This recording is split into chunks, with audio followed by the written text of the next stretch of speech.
ग्वालियर का राजा कल्याण मल्ल तोमर का शासन लगभग 1480 ईस्वी से 1486 ईस्वी तक।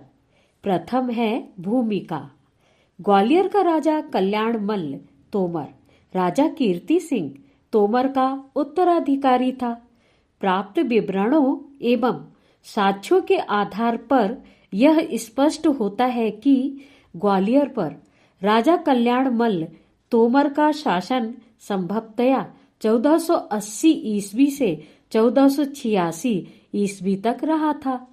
राजा कल्याण सिंह तोमर का नाम ऐतिहासिक विवरणों में कल्याण शाह, कल्याण मल्ल प्राप्त होता है।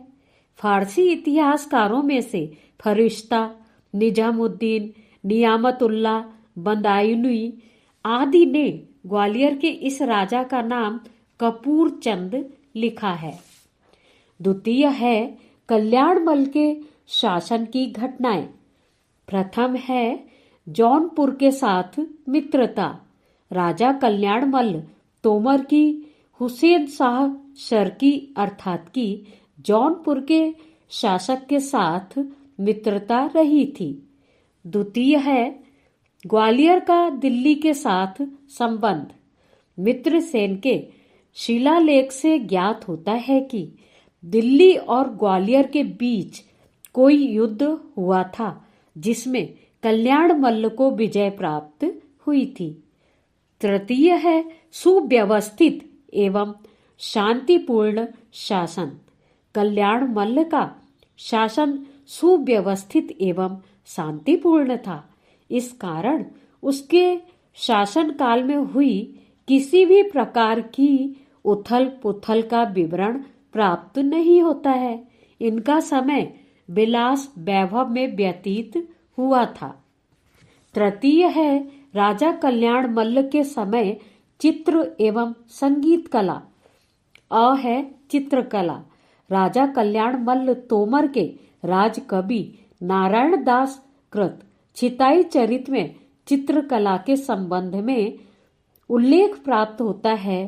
उस समय के चितेरे अर्थात की चित्रकार सरस्वती, संयोग वियोग, श्रृंगार, नल दमयंती आख्यान, महाभारत और रामायण के आख्यान, मृग आदि का अंकन करने के साथ साथ काम शास्त्र संबंधी चित्रों का भी अंकन करते थे।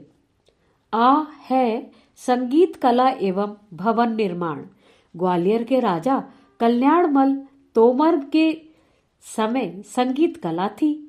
कल्याण मल्ल के भाई बहादुर या बादल सिंह के नाम पर बादलगढ़ द्वार का निर्माण 15वीं शताब्दी में किया गया था। इस द्वार को बहादुरगढ़ द्वार या हिंडोला द्वार के नाम से भी जाना जाता है। चतुर्थ है राजा कल्याण मल्ल की साहित्यिक उपलब्धियां। प्रथम है इसके अंतर्गत राजा कल्याण मल्ल की रचना सुलेम चरितम। राजा कल्याण मल्ल तोमर ने संस्कृत भाषा में इस्लाम के नबी हजरत सुलेमान का चरित्र सुलेम चरित्रम नामक रचना में लिखा है, जिससे स्पष्ट होता है कि उस समय हिंदू मुस्लिम सौहार्द्रता का वातावरण था। कल्याण मल्ल के समय में ही सूफी संतों का प्रभाव ग्वालियर में बढ़ने लगा था। द्वितीय है राजा कल्याण मल्ल की रचना अनंग रंग। राजा कल्याण मल्ल तोमर ने अनंग रंग नामक ग्रंथ की रचना की थी। यह ग्रंथ श्रृंगार रस की एक प्रसिद्ध कृति है। अब हम बात करेंगे मूल्यांकन एवं निष्कर्ष की। उपर्युक्त संपूर्ण विवरण के अध्ययन के उपरांत मूल्यांकन करते हुए निष्कर्ष रूप से यह कहा जा सकता है कि ग्वालियर के राजा कल्याण मल्ल तोमर के शासन काल में शांति और सुव्यवस्था स्थापित थी। उनका अपने पड़ोसी सुल्तानों से किसी भी प्रकार का संघर्ष नहीं हुआ था। उनके समय में साहित्य एवं संस्कृति की उन्नति हुई। धन्यवाद।